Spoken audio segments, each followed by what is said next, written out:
جب تم اللہ کو یاد کرتے ہو نا تو سنو اللہ تعالیٰ کیا فرماتا ہے، فَاذْكُرُونِی أَذْكُرْکُم، تم مجھے یاد کرو میں تمہیں یاد کروں گا۔ اور ایک حدیث میں ہے آپ صلی اللہ علیہ وآلہ وسلم ارشاد فرماتے ہیں کہ اللہ فرماتا ہے کہ جو بندہ مجھے دل میں یاد کرتا ہے نا تو میں بھی اسے اپنے دل میں یاد کرتا ہوں، اور جو مجھے لوگوں کی محفل میں یاد کرتا ہے تو میں بھی انہیں اپنے فرشتوں کی محفل میں یاد کرتا ہوں۔ اللہ فرماتا ہے جو میرا بندہ میری طرف ایک بالش بڑھتا ہے تو میں اس کی طرف ایک ہاتھ بڑھتا ہوں، اور اگر وہ بندہ ایک ہاتھ میری طرف بڑھتا ہے تو میں ایک گز اس کی طرف بڑھتا ہوں، اور اگر وہ میری طرف چل کر آتا ہے تو میں اس کی طرف دوڑ کر آتا ہوں۔ یاد رکھو جیسا تم اللہ سبحانہ وتعالیٰ کے ساتھ کرو گے نا اللہ سبحانہ وتعالیٰ بھی ویسا ہی تمہارے ساتھ کرے گا،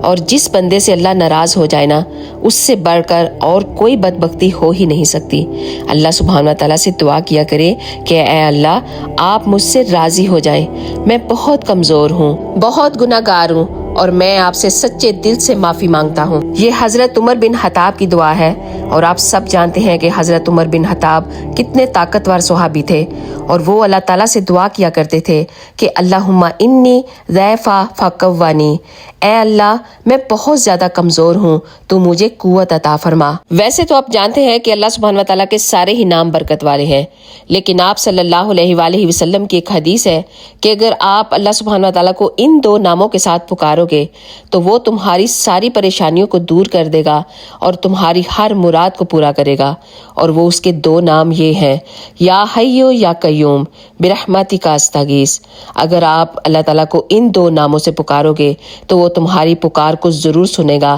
اور تمہاری ساری مرادوں کو وہ پورا کرے گا۔ اگر آپ کو یہ ویڈیو پسند آئی ہے تو پلیز دوسروں کے ساتھ ضرور شیئر کر کے جائیے گا، ہو سکتا ہے آپ کی وجہ سے کسی کی دعا قبول ہو جائے اور اس کا ثواب بھی آپ کو ملتا رہے۔ آپ سب کا بہت بہت شکریہ، جزاک اللہ خیر۔